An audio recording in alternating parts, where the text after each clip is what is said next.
and allowing us to be great. Because offense is going to take care of itself. We knew that from the start of the year. It's really about defense. I think we took pride on that. And how important was that today and just building that blowout lead early? It's huge because, Notre Dame's a great team. It was a 1-point game. We had to win off of a game winner down earlier on in the year. So we really just wanted to kind of, just shut down, Burton because he's a terrific player and he makes them go. And him and Davis. So, and just playing team defense. Defense wins championships. And, I think we're taking a step forward and understanding that as a team. Which early on we didn't really. RJ, how good did it feel to see a guy like Jay Witt have a game like that, career best game, in his hometown in front of a ton of family and friends? No, that's amazing. That's something that you could just envision in your head and then go out there and actually perform in. So for him to have this type of game in front of his family, his friends, back in his hometown, that's special. That's like for me or like Ian playing at the Garden. This is his Garden game. So for him to go out there and make 7 threes, play really well, have 20 points. That's big time for him. Sorry, go ahead, Michael. It felt like he kind of overshadowed Venn, and Venn had a really great game too. Yeah. Venn had, they both did. We just fed the issue. We knew, once they did a switch attack, we wanted to, get the ball inside, and I think Venn did a good job of making his presence be felt.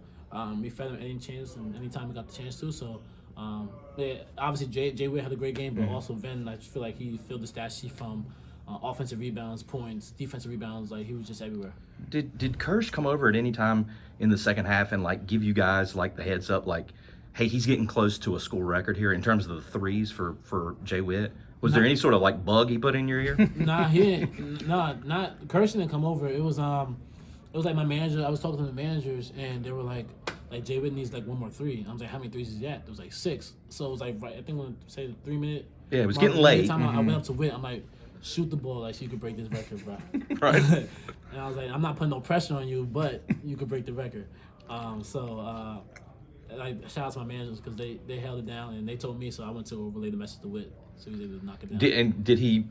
Was he aware of that when you told him? I don't think he was aware until I told him. Right. So after I told him, that's when I told him. I think Elliot came off a ball screen and kicked it to Witt, and I told him let it fly, and he made it. So yeah. He didn't freak Props him to out. me though. And sometimes RJ Kirschner. A pitcher has a no hitter. You're not supposed to talk to a pitcher when they have a no hitter because it could freak him out. Yeah, but you didn't freak out Jay Witt. Nah, I think him being in Charlotte kind of just gave him a little bit of confidence, so there was no pressure for real. Some of the guys in there were saying that tomorrow's a get-back game. How do you look at tomorrow? I agree with them.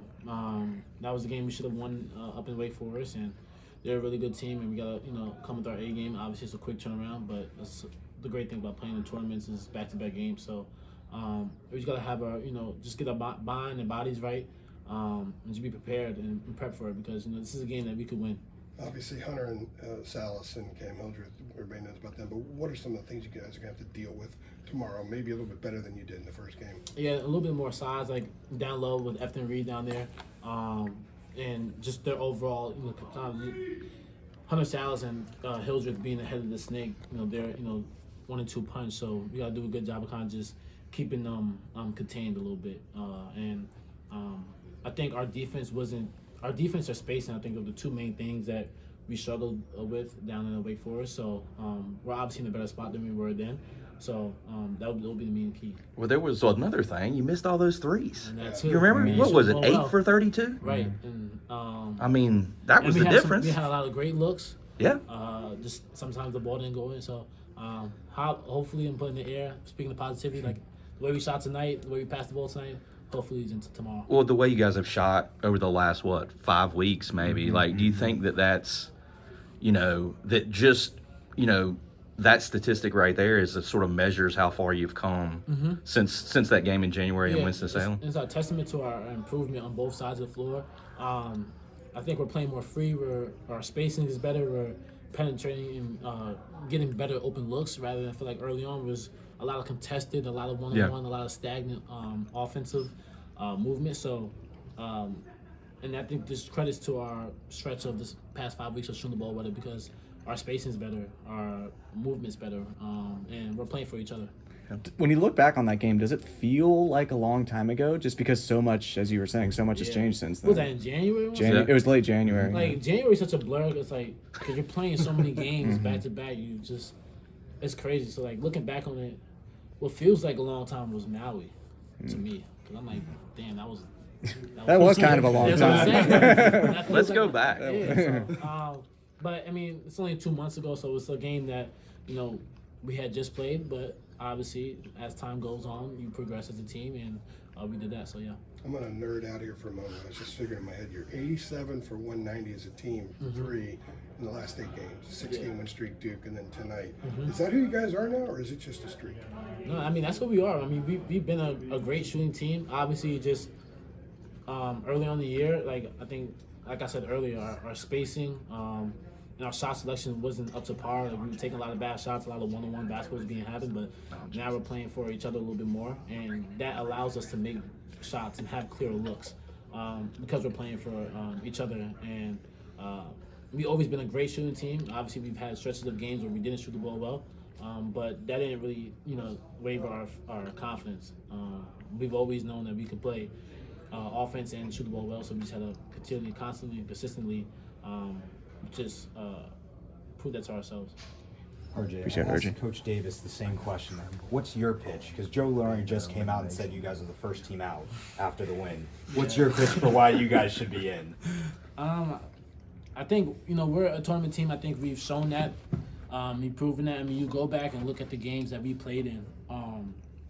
Every game is a 1-possession game, and so we lose by 1, we lose by 2, and obviously early on in the year we're a much better team than we were. So we're doing the right things and we're playing the right way, and we're competing. And I think that's all you can ask from a team. And at the same time, it's like we could play with the best of the best. And I think we've constantly, throughout this past 5 weeks, have shown and proven that. So, yeah, that's my Do you pitch. pay attention to what Joe already says? No. All I see is if I'm on ESPN and like on the bottom it's like first 4 hours, like UNC, it's like, bro, here we go again. It's like, and sometimes it'll be like over the next 4 in, and then next thing you know, a team wins or a team loses, and then we're back to the first 4 hours. For all of your unique experiences at Carolina, the fact that you haven't had to worry about that just once is probably at the top of it. And it's like it's stressful because it's like It's every different. single day something changes.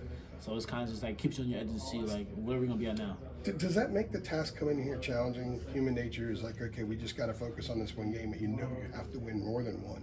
How I look at it is, I think perspective is everything. So I don't think it's a challenge. I think it's overcoming adversity and being grateful for that. Like being grateful to be in a position where you have to win a couple of games in order to get in the NCAA tournament. Like you should feel like obviously it's not something that you would wish for, but at the same time, like that's life. Like you have to deal with adversity. You have to deal when the pressure's on you, and I feel like that brings the best out of people, best out of teams, and it's March, so anything can happen.